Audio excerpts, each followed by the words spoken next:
Selamat pagi sahabat Alkitab yang terkasih. Marilah kita mengawali hari ini dengan melakukan perenungan akan firman Tuhan. Bacaan Alkitab kita pada hari ini berasal dari kitab Keluaran pasal yang ke-36 ayat 14 sampai 19. Dibuatlah tenda-tenda dari bulu kambing menjadi atap kemah yang menudungi kemah suci. 11 tenda dibuat orang. Panjang tiap-tiap tenda 30 hasta dan 4 hasta lebarnya tiap-tiap tenda. Yang 11 tenda itu sama ukurannya. Disambunglah 5 dari tenda itu dengan tersendiri dan 6 dari tenda itu dengan tersendiri.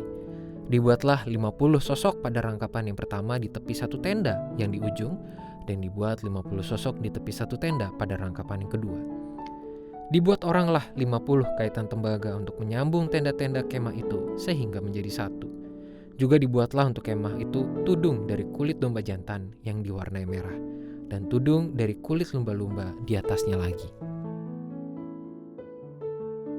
Catatan mengenai pembangunan kemah suci telah menampilkan kerumitannya. Pada bagian ini kita diperhadapkan mengenai gambaran luas tiap ruang kemah yang dibuat terpisah untuk kemudian digabung menjadi ruang besar.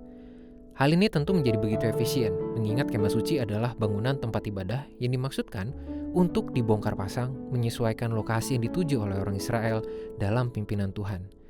Secara umum, bangunan kemah suci dapat dianggap sebagai sebuah terobosan yang revolusioner terkait hidup peribadahan.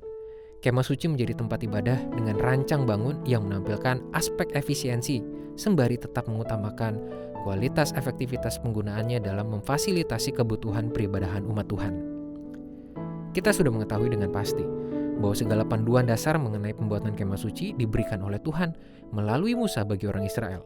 Artinya, sistem merancang bangun kemah suci memang sudah dipersiapkan secara matang dan baik. Oleh sebab itu, tidak mengherankan ketika orang Israel dapat melakukan pekerjaan yang rumit dalam tata cara yang terstruktur, visioner, dan revolusioner.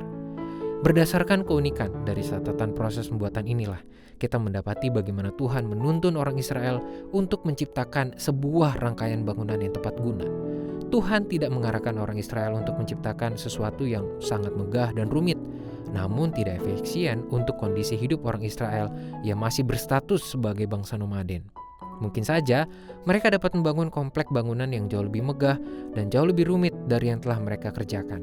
Namun, hal itu belum tentu tepat dengan kondisi hidup mereka, hingga justru tidak begitu berguna lagi bagi umat Israel untuk menjalankan peribadahan kepada Tuhan. Segala sesuatunya perlu dirancang dan dilakukan sesuai dengan ketepatan kegunaannya. Ada kalanya kita merasa mampu melakukan sesuatu yang jauh lebih besar dari yang saat ini kita lakukan. Namun, belum tentu hal yang lebih besar itu sesuai dengan kegunaan yang kita perlukan. Hal ini dapat kita refleksikan ke dalam segala aspek kehidupan keseharian kita. Entah pada saat kita mengolah keuangan, diperhadapkan pada pilihan-pilihan hidup, hingga persoalan keimanan. Marilah kita berdoa.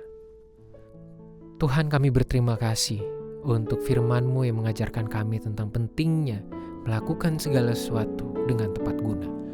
Seperti orang Israel dalam proses pembuatan kemah suci, yang semuanya dilakukan berdasarkan arahan dari Tuhan.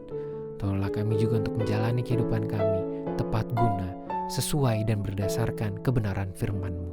Berikanlah kami hikmat untuk mengambil keputusan yang tepat dan merancang segala sesuatu serta melakukannya sesuai dengan firman-Mu.